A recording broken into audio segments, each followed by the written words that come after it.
Hello guys, यदि आप एक सीएसपी संचालक हैं और आपको डेली कैश मिलाने में प्रॉब्लम होती है तो आज की ये वीडियो वॉच करने के बाद आपको डेली कैश मिलाने वाली जो प्रॉब्लम है वो दूर हो जाएगी। आज की इस वीडियो में हम आपको एक एक्सेल शीट की मदद से बताएंगे कि आपको कैसे कैश मिलाना है। और आज की इसी वीडियो में आपको बताएंगे कि आपको अपना एक मंथली रिपोर्ट कैसे तैयार करना है कि आपने एक मंथ में कितना खाता खोला, कितना कैश डिपॉजिट किया, कितना कैश विड्रॉ किया, कितना सोशल सिक्योरिटी किया, कितना पासबुक प्रिंट किया, कितना आरडी किया, कितना एफडी किया। ये सब जो चीज़ें आप करते हैं पर डे, उसको आप एक मंथली रिपोर्ट में कैसे कन्वर्ट करेंगे, वो सब चीज़ों को हम आपको एक एक्सेल शीट की मदद से दिखाएंगे। तो मेरा नाम है प्रवीण, आप देख रहे हैं पीएनबी बीसी यूट्यूब चैनल। तो चलिए शुरू करते हैं आज की इस वीडियो को और लेके चलते हैं अपने कंप्यूटर स्क्रीन पे, वहाँ से आपको चीज़ें करके दिखाते हैं। तो चलिए शुरू करते हैं आज की इस वीडियो को। तो गाइस, ये अपनी पहली शीट है जिसमें आप डेली दिन भर जो आप पैसे लेन देन करते हैं उसकी एंट्री करेंगे आप कि कितना आपने डिपॉजिट किया, कितना विड्रॉ किया और कितना आपके पास बैलेंस कैश बचा। ठीक है, तो ये अपनी पहली शीट है जिसमें आप क्रेडिट डेबिट करेंगे दिन भर, पूरे जो दिन करते हैं एक दिन में ना, वो चीज़ आप एंट्री शीट पे करेंगे जिसे हमने शीट 1 दिया है। और शीट 2 में आप लेके चलते हैं आपको, और जो आपको शीट 2 यहाँ पे आप देख रहे हैं ना, इसमें आपने एक दिन में कितना काम किया, यानी कि एक दिन में आपने अकाउंट कितना खोला, पीएमएसबीवाई कितना किया, पीएमजेजेबीवाई कितना किया, एपीवाई कितना किया, आधार शीट कितना किया, पासबुक प्रिंट कितना किया और विड्रॉ अमाउंट कितना किया, डिपॉजिट कितना किया, टोटल अमाउंट आपका कितना टोटल लेन देन हुआ उसको आप देख पाएंगे, यहाँ पे एंट्री करेंगे। ठीक है, ये सभी चीज़ें ऑटोमेटिक हैं, एंट्री करते चले जाएंगे। जो ये जोड़ वगैरह होगा, इसमें ऐड वगैरह ऑटोमेटिक ही सब कुछ हो जाएगा। इस तरह आप देख पा रहे हैं हमने 30 दिनों का ये चार्ट बनाया है जिसमें आप एक महीने का पूरा अपना रिकॉर्ड रखेंगे। ठीक है, देखिए ना, 1 तारीख से लगाया 30 तारीख तक है ना। और मंथ के अंत में आपने कितना काम किया, यानी कितना अकाउंट खोला, कितना बीमा किया, कितना पैसा लेन देन किया, वो सब आपको लास्ट वाली लाइन में यहाँ देखने के लिए मिल जाएगा। तो चलिए आप एक एक चीज़ें को समझ लेते हैं, कैसे आपको एंट्री करना है, कैसे सेव करना है, सब चीज़ों को समझते हैं। ठीक है, अगर आप फर्स्ट टाइम देख रहे हैं तो थोड़ी सी आपको मुश्किल होगी, बट ये सीट बनी बनाई, आपको कुछ भी करना नहीं है। तो गाइस चलिए अब चीज़ों को समझ लीजिए कैसे आपको काम करना है। ठीक है, तो देखिए यहाँ आपका टोटल डिपॉजिट अमाउंट दिख जाएगा और यहाँ टोटल विड्रॉ अमाउंट, यानी कि आपने दिन भर में कितना पैसा निकासी किया वो यहाँ पे दिखेगा, और आपने दिन भर में कितना जमा किया यहाँ पे आपको देखने के लिए मिल जाएगा। अब नीचे आप आएंगे तो हमने देखिए सीरियल नंबर दिया है, ये आपने दिन भर में कितना ट्रांजेक्शन करेंगे वो सीरियल नंबर यहाँ पड़ जाएगा। 10, 20, 30 जितने भी होंगे सब ऑटोमेटिक होता चला जाएगा। और यहाँ पे डेट है, जिस दिन आप अपना दुकान खोलेंगे और ट्रांजेक्शन करेंगे उस दिन की डेट यहाँ डाल लेंगे। और बाकी का यहाँ पे क्या है, ये बैंक नेम हमने दिया है, यहाँ देख रहे हैं पहले नंबर से। जिस बैंक का कस्टमर आएगा, तो ऑलरेडी हमने पीएनबी इसमें कर रखा है। मान लीजिए कोई दूसरे बैंक का कस्टमर आ गया यहाँ पे, तो सिंपल सा आपको इस पर क्लिक करना है और बैक स्पेस दबाएंगे, हट जाएगा। और मान लीजिए यूनियन बैंक का कस्टमर आया तो आप शॉर्ट में लिख दीजिए यूबीआई। समझ पा रहे हैं, इसको या तो स्मॉल या कैपिटल जैसे समझ में आए तो वैसे लिख दीजिए। जैसे यूबीआई हमने कैपिटल में लिख लिया, बस इंटर मारना है, समझ गए, हो गया वो। अब मान लीजिए कोई दूसरे बैंक का कस्टमर आया तो ऐसे आप अपना बैंक चेंज कर लेंगे। अगर पीएनबी है तो कोई दिक्कत ही नहीं है।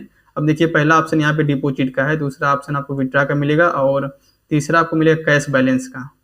तो सपोज हम मान के चलते हैं कि आपके जो पिछले दिन का कैश बैलेंस था, यानी जो आपके पास कैश में, उसकी बात की जा रही है, अकाउंट वाली बात नहीं की जाएगी यहाँ पे कि आपके बैंक अकाउंट जो बीसी अकाउंट होता है ना उसमें कितना, उससे नहीं मतलब है। आपको जो पिछले दिन का कैश है उसकी बात की जाएगी। तो हम मान के चलते हैं कि हमारे पास पिछले दिन का जो कैश था वो 5,000 रुपये था, एग्जाम्पल के तौर पर है। ठीक है, कि जो हमारे पास टोटल हमारे ड्रॉवर में जो कैश है वो 5,000 रुपये है। अब हमने अगले दिन की शुरुआत की है, तो अगले दिन हमने जैसे शुरुआत की तो यहाँ आप डेट बदल लीजिए, कोई दिक्कत नहीं है। मान लीजिए हम 30 तारीख में कल ट्रांजेक्शन कर रहे हैं, आज का हमारा कैश कितना टोटल है, बस 5,000 रुपये हमारे पास कैश है, बाकी का पैसा अकाउंट में है। समझ गए।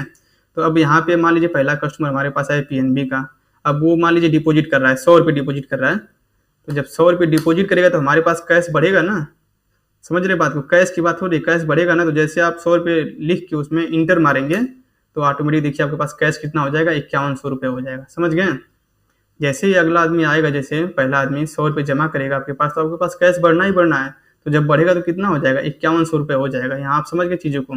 अब मान लीजिए कोई अगला कस्टमर आता है यूनियन बैंक का, समझ जाइए, सपोज मान के चलिए, और वो आपके यहाँ से निकालता है, कितना निकालेगा, 100 रुपये मान के चलिए, या मान लीजिए 1000, चलिए मान के चलते हैं 1000 रुपये आपके यहाँ से निकालता है। तो अब आपके कैश में क्या होगा कि 1000 रुपये कम हो जाएगा। तो जैसे आप 1000 रुपये यहाँ लिख के इंटर मारेंगे तो आपका कैश क्या हुआ, 1000 रुपये कम हो गया ना। तो ये जो आपको देख रहे हैं ये आपका कैश होगा, कि आपके पास कैश कितना पैसा बचा है उसका डिटेल आपको यहाँ मिलता रहेगा। ठीक है, अब मान के चलते कोई अगला कस्टमर आता है पीएनबी का, वो आपके यहाँ जमा करता है 10,000 रुपये, मान लीजिए जमा किया, समझ रहे बात को, 10,000 जमा कर दिया। तो आपको 10,000 लिखना है और उसके साथ में इंटर मारना है। इंटर मारेंगे तो यहाँ पे जो टोटल बैलेंस आपका कैश बैलेंस होगा वो दिखा देगा कि आपके पास टोटल कैश कितना हो गया, अब 14,100 रुपये हो गया। समझ गए। अब मान लीजिए कोई SBI बैंक का कस्टमर आ गया, तो आप क्या करेंगे, सिंपल से इस पर क्लिक करेंगे इस बॉक्स पे और बैक स्पेस करेंगे, तो यहाँ लिख देंगे SBI, मार के इंटर कर दीजिए, SBI लिखा गया, ठीक है। अब मान लीजिए कि वो SBI का कस्टमर आता है, वो आपके यहाँ से कितना निकालता है, 4100 रुपये निकालता है। तो आप यहाँ सिंपल था 4100 लिखेंगे, 4100 लिखने के बाद इंटर दबाना है, इंटर दबाएंगे तो यहाँ ऑटोमेटिक बैलेंस माइनस होकर यहाँ पे आ जाएगा, ठीक है। तो अब आपके पास कितना कैश हो गया, 5000 रुपये हो गया। तो इस तरीके से आप देख पा रहे हैं कि कैश मिलाने में कितना आसानी है। तो आप तुरंत देख भी पाएंगे इसी सीट में कि आपके पास टोटल कितना कैश। मान लीजिए कोई कस्टमर आ गया बड़ा अमाउंट का, तो आप जान पाएंगे कि हम उसको कैश दे पाएंगे कि नहीं दे पाएंगे, आपको डायरेक्ट यही दिख जाएगा। आपको अपने काउंटर में देखने की जरूरत भी नहीं पड़ेगी कि आपके काउंटर में कितना पैसा बचा है या नहीं बचा है, आपको सब कैश का डिटेल यहीं पे दिखता रहेगा, ठीक है। अब मान के चलिए अगला कोई कस्टमर आता है PNB का, फिर वो आपके यहाँ जमा कर दिया, मान लीजिए 2000 रुपये जमा कर दिया, 2000 लिख के आपको क्या करना है, इंटर मारना है, तो ऑटोमेटिक 12000 रुपये आपके पास कैश हो जाएगा। फिर मान के चलिए कोई आ गया, मान लीजिए फिर UBI का कस्टमर आ गया, आपने इंटर मारा, UBI बदल लिया, यहाँ पे लिख लिया, समझ गए, और वो आपके यहाँ से 2000 रुपये फिर निकाल लेता है। तो अब इस तरीके से 2000 आपका कम होगा ना, तो कम होगा तो इंटर मारेंगे जैसे, यहाँ 10,000 रुपये हो जाएगा यानी कैश। तो अब समझ पा रहे हैं, इस तरह आपको डेली एंट्री करना है। अब देखिए यहाँ पे डिपॉजिट आपका हो गया, इधर कॉलम में पूरा दिख रहा है, विड्रा हो गया, तो अब कितना है इसको जोड़ना भी नहीं आपको है। जैसे आप एंट्री इधर करेंगे, देखिए डिपॉजिट आपने कितना किया, देख रहे हैं यहाँ पे 10,000, 2,000 यानी कि 12,100 रुपये। तो यहाँ देखिए डिपॉजिट कितना दिखा दिया, 12,100 रुपये आपने डिपॉजिट किया, ठीक है। विड्रा कितना देखिए ना कितना हुआ है, तो यहाँ पे जो आपका हुआ 1,000 और 2,000 5,000 हो जाएगा, प्लस 2,000 7,000, तो इस 7,100 रुपये का आपने विड्रा किया। तो टोटल देखिए जो आपको अमाउंट है ना, डिपॉजिट और विड्रा जोड़ने की जरूरत नहीं है। जैसे आप एंट्री करते जाएंगे यहाँ पे जो है डिपॉजिट अमाउंट और विड्रा अमाउंट चेंज होता चला जाएगा। तो आपको यहाँ भी जोड़ घटाना नहीं करना, बस आपको सिंपल सा बस इन दोनों डिपॉजिट वाले कॉलम में और विड्रा वाले कॉलम में एंट्री करते चले जाना है और आपका ये डेटा बदलता चला जाएगा, ठीक है। अब आपको मिलाना है कि आपके पास टोटल कैश कितना हुआ है दिन के समाप्ति में। मान लीजिए हमने 7 ट्रांजेक्शन दिन भर में किया और हमारे पास कुल जो कैश बैलेंस है ये 10,000 बचा, तो आपका जो टोटल बैलेंस यानी कि टोटल पैसा आपके पास कितना होगा, कैसे मिलाएंगे। तो जो आपका कैश है और प्लस जो अकाउंट में, यानी कैश हमारा कौन सा, ये वाला है ना कैश 10,000 रुपये ये, और प्लस जो अकाउंट में है वही आपका टोटल बैलेंस होगा, समझ गए। जो आपका यहाँ 10,000 जो कैश दिख रहा है यहाँ पे, ये आपका कैश बैलेंस हो गया, और जो आपके BCA अकाउंट करेंट अकाउंट में जो पैसा होगा उसको टोटल ऐड करेंगे दोनों को, तो वही आपका टोटल बैलेंस होगा। तो इस तरीके से आप टोटल बैलेंस को मिला पाएंगे बहुत ही ईजी वे में, समझ गए। अभी देखिए चीज़ें नहीं है, अगर आप एक्सेल शीट पहली बार देख रहे होंगे, अगर कम यूज़ किए होंगे, थोड़ा सा आपको दिक्कत होगा, तो आप एक्सेल शीट को यूज करिए, धीरे धीरे आपको चीज़ें एकदम क्लियर हो जाएंगी। बहुत ही आसान है इसको यूज करना, ठीक है।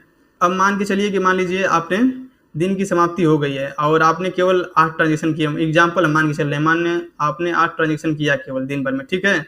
तो अब आपको लेके चलते हैं दूसरी सीट पे और वहाँ दिखाते हैं कि आपको इन चीज़ों को कैसे एंट्री करना उसमें, ठीक है। तो जो आपकी ये दूसरी सीट आप देख रहे हैं ना, इसमें आप डेली रिपोर्ट करेंगे कि मतलब कितना आपने अकाउंट खोला, कितना बीमा किया, अभी आपने हमें आपको बताया ना कि कितना APY किया, कितना आधार शीट, कितना पासबुक, जितना भी आप सर्विस देते हैं उस सब की एंट्री यहाँ पे आप कर पाएंगे। तो मान लीजिए कि हमने जो मान लीजिए हमने जो एंट्री की है, आज मान के चलिए हमने कितना अकाउंट खोला 4 तारीख में, सपोज एग्जाम्पल है, हम एंट्री करके आपको बस दिखा रहे हैं। मान लीजिए हमने 2 अकाउंट खोल दिया, बीमा मान लीजिए हमने 1 कर दिया, SBY JGY 1 कर दिया, APY हमने 1 कर दिया, बस आपको करते चले जाना है, इंटर मारते चले जाएंगे, हट जाएगा ये, ठीक है। और आधार शीट मान लीजिए हमने 2 कर दिया, इंटर मार दीजिए। फिर यहाँ पे हमारी पासबुक हमने 0 किया, इंटर मार दीजिए। फिर यहाँ पे मान लीजिए अमाउंट हमने देखिए ना, विड्रा अमाउंट है ना, तो ये कहाँ से आपको मिलेगा। तो जो आप शीट 1 पे आएंगे यहाँ पे, तो विड्रा अमाउंट कहाँ, ये है ना 8100 रुपये हमने विड्रा किया था। तो आप इस शीट 2 पे आके यहाँ पे कितना भरेंगे, 8100 रुपये, 8100 रुपये आपने विड्रा किया, इंटर मार दीजिए, ये भर गया, ठीक है। और अब डिपॉजिट अमाउंट की जब बात करेंगे तो ये कहाँ से आपको मिलेगा, तो शीट 1 पे आएंगे, यहाँ क्लिक करेंगे तो शीट 1 पे ये देख रहे हैं डिपॉजिट अमाउंट आपका 14,100 रुपये का है। तो इसको आएंगे शीट 2 पे यहाँ पे, फिर आप यहाँ आके 14,200 था ना, एक बार देख लेते हैं, 14,100 रुपये, सॉरी ये 14,100 रुपये है। तो इसको एंट्री मार लीजिए क्लिक करके। क्या करना है, सिंपल, बहुत ही सिंपल है दोस्त। इंटर मारेंगे तो यहाँ टोटल आपका बैलेंस यहाँ जुड़ जाएगा कि आपने देखिए ना, जो ये आप देख रहे हैं इस कॉलम को मैं एक बार हाईलाइट कर दे रहा हूँ, ये अपना कॉलम है। तो यहाँ पे देखिए ना, आपने 2 खाते खोले, एक SBY और एक JGBY, एक APY किया, और आधार शीट वगैरह ये है, और विड्रा अमाउंट 8100 आपका था, और डिपॉजिट अमाउंट जो था आपको 14,100 रुपये। तो इस तरह जो आपका टोटल अमाउंट है कितना हो गया, आपका एक दिन का लेन देन 22,200 रुपये हुआ ना। अब बात करते हैं ये टोटल, देखिए हमने जो ये शीट बनाई है वो बिल्कुल ऑटोमेटिक है। तो अब नीचे जब आप आएंगे तो आप देखिए टोटल अमाउंट यहाँ पर टोटल अकाउंट जुड़ जाएगा। आपने इन 4 दिनों में, जैसे एंट्री यहाँ 4 दिन की एंट्री है ना, 4 दिनों में कितना खाता खोला, तो यहाँ आप जोड़ेंगे कितना है, 1 5 6 हो जाएगा, और 6 5 11 अकाउंट हो रहा है ना। तो अब नीचे देखेंगे तो ऑटोमेटिक ही 11 हो गया, यहाँ लिखने की जरूरत नहीं है। जैसे आप डाटा एंट्री इसमें करते चले जाएंगे, ये सब चीज़ें ऑटोमेटिक बदलती चली जाएंगी। तो इस तरीके से इस शीट में जैसे आप 30 दिन का एंट्री करेंगे ना, जैसे कितना खाता खोला, कितना लेन देन, जो भी आप करेंगे 300 दिन का, तो नीचे आपको फाइनल में जब मंथ क्लोज होगा तो फाइनल रिपोर्ट यहाँ देखने के लिए आपको मिल जाएगी कि आपने कितना खाता खोला, कितना सोशल सिक्योरिटी किया, कितना आधार शीट किया, कितना पासबुक प्रिंट किया, कितना आपने लेन देन किया, जो कि आपके लिए बहुत ही एक आसान हो जाएगा और चीज़ें काफ़ी हद तक सरल हो जाएंगी, जिससे आपको जो रिलैक्स मिलेगा, थोड़ा सा जो टेंशन होता है ना, कितना हुआ, कितना कमीशन क्यों कम आया, बेसी आया, तो वो सब चीज़ें आपको यहाँ से क्लियर हो जाएंगी कि हाँ आपने इतना लेन देन किया तो आपका कमीशन कम आया है ज़्यादा, आप पूरा टोटल यहीं से कंफर्म कर पाएंगे कि हाँ मेरे अकाउंट के अकॉर्डिंग मेरा कमीशन आया कि नहीं आया, ठीक है। और उस तरह क्या है कि बहुत क्या सभी लोग जो होते हैं, मैक्सिमम जो होते हैं, देखिए आप डेली मेंटेन नहीं कर पाते हैं, थोड़ा सा पेपर वर्क करना थोड़ा कठिन होता है, क्योंकि पेपर पे आप 2 दिन करेंगे, 4 दिन करेंगे, 5 दिन करेंगे, फिर छोड़ देंगे। लेकिन ये एक्सेल शीट है, अपने सिस्टम में, जिस सिस्टम पे आप बैठ रहे हैं वहीं पे चाहेंगे तो उसी सिस्टम में आप जहाँ से लेन देन करते हैं उसी में इसको ओपन कर लीजिए। जैसे आपके पास कस्टमर है, आप रजिस्टर पे एंट्री कर रहे हैं, खाली टाइम में एंट्री मार लीजिए, फटाफट 2 मिनट का काम है, कंप्यूटर में करना कौन सी बड़ी चीज़ है बताइए। तो आप अगर इस तरीके से कर रहे हैं तो आपको बहुत ही आसान हो जाएगा कैश मिलाना। और बहुत हद तक जो आप डेली शाम में टेंशन में रहते हैं कि साला कैश आज कम क्यों हो गया, बेसी क्यों हो गया, वो सब चीज़ें आपको यहीं से क्लियर होती रहेंगी इस शीट की मदद से। तो गाइस हमने इस शीट को खुद से बनाया है और अभी इस शीट में बहुत सी कमियां हैं, तो इसको धीरे धीरे अपडेट करेंगे। बहुत लोग की डिमांड थी, सर शीट दीजिए, इसलिए जल्दी हम इस शीट को ला दिए आप लोग के बीच में। तो आप लोग एक बार इस पर ट्राई करिए, अगर कहीं भी कहीं दिक्कत आएगी तो हम उसको सॉल्व कर देंगे, ठीक है। बाकी का इस शीट को हम व्हाट्सएप ग्रुप में शेयर कर देंगे, आप वहाँ से जाके इसको अपने सिस्टम में इंस्टॉल करके डाउनलोड कर लीजिएगा, फिर वहाँ से ओपन करके इस पर काम करिए, देखिए अगर कहीं दिक्कत आ रही तो बताइएगा, ठीक है। हमें पूरा विश्वास है कि इस शीट से आपको कैश मिलाने में काफ़ी हद तक सहूलियत होगी और आसानी। गाइस आज की इस वीडियो में हमने आपको बताया कि आपको एक्सेल शीट पे कैसे अपना डेली का लेन देन आपको मेंटेन करना है, यानी कि क्रेडिट डेबिट कैसे आपको एंट्री करनी है, उस सब चीज़ों के बारे में समझा दिया है। और देखिए अगर आप नए होंगे तो शीट थोड़ा सा यूज करने में आपको दिक्कत आएगी, लेकिन जैसे आप धीरे धीरे प्रयोग करेंगे शीट का तो आपको चीज़ें आसान हो जाएंगी, ठीक है।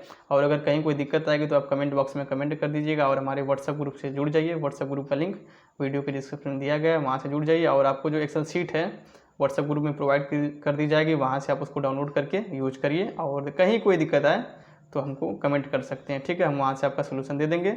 और वैसे अगर वीडियो पसंद आ रही हो ना तो आप एक छोटा सा काम कर दीजिएगा यार, वीडियो को ना सभी बीसीओ के साथ शेयर कर दीजिएगा, जितने आपके बीसी मित्र हैं सबके साथ शेयर कर दीजिएगा, ताकि वो लोग अपने इस शीट की मदद से डेली का जो कैश है आसानी पूर्वक मिला पाएँ और शाम में जो है टेंशन मुक्त हो पाएँ। क्योंकि अक्सर देखने में आता है यार कैश कम हो गया, बेसी हो गया, नहीं मिल पा रहा है, डेली टेंशन बना रहता है ना, सबका है, कोई माने चाहे ना माने, उसको डेली टेंशन रहता है कि यार कैश मिल नहीं पाया है, आज दिक्कत हो गई, या फिर कभी टाइम नहीं मिल पाती है तो जल्दी जल्दी आप दुकान क्लोज कर देते हैं। तो अगर आप इस शीट का प्रयोग करेंगे तो आपका समय बचेगा और आप चलते चलते काम में ही अपना एंट्री करते रहेंगे, ठीक है। और आपको ध्यान देना है दोस्त, ऐसा नहीं कि एक्सेल शीट आपको मिल गई है तो आपको रजिस्टर पे एंट्री नहीं करवाना है, रजिस्टर पे एंट्री सभी कस्टमर से करवाना है, साइन करवानी सबसे, ठीक है। ये नहीं कि एक्सेल शीट मिल गई तो अब उस पर हम रजिस्टर पे एंट्री कराना छोड़ देंगे, वही आपका ठोस सबूत है कि इन फ्यूचर कभी कोई प्रॉब्लम आती है किसी कस्टमर के साथ तो आपका एविडेंस वही रजिस्टर ही होगा जिससे आप उसको सॉल्व कर पाएंगे प्रॉब्लम को, ठीक है। तो रजिस्टर पे एंट्री आपको करवानी है और एक्सेल शीट पे एंट्री तब करनी है, जैसे मान लीजिए कि आपके पास 10 कस्टमर अभी 5 कस्टमर हैं, फटाफट उनका आपने कैश दे दिया, जब आप खाली बैठे हैं 10-5 मिनट के लिए तो उसी बीच में अपना एक्सेल शीट पे एंट्री कर लीजिए, समझ पा रहे हैं बात को ना। तो आपको इस बीच में करना है, समझ रहे हैं ना। तो इस तरीके से आपको अपने एक्सेल शीट में एंट्री करना है, समझ गए। और बाकी का अगर आपको कहीं कोई डाउट रह गया हो एक्सेल शीट से, जब आप यूज करेंगे कहीं कोई प्रॉब्लम आएगी तो आप व्हाट्सएप ग्रुप में हमारे शेयर कर दीजिएगा प्रॉब्लम को, हम वहाँ से शेयर कर देंगे, या फिर कमेंट बॉक्स में कमेंट कर दीजिएगा, वहाँ से हम आपको रिप्लाई दे देंगे, ठीक है गाइस। और गाइस आपसे एक निवेदन है, अगर वीडियो पसंद आ रही है तो वीडियो को सभी दोस्तों के साथ शेयर कर दीजिए, जितने आपके बीसी मित्र हैं किसी को मत छोड़िएगा, ठीक है, सबके साथ शेयर कर दीजिए, ठीक है, ताकि वो लोग इस एक्सेल शीट का प्रयोग करके अपने डेली जो कैश मिलान को कर पाएँ और टेंशन मुक्त हो पाएँ, ठीक है। गाइस अगर वीडियो पसंद आई तो वीडियो को लाइक और शेयर करिए, और चैनल को अभी तक नहीं सब्सक्राइब किया तो लाल वाले बटन को दबा के चैनल को सब्सक्राइब भी कर दीजिएगा। मिलते हैं अगली वीडियो में, तब तक के लिए धन्यवाद, अपना ख्याल रखिएगा, थैंक यू।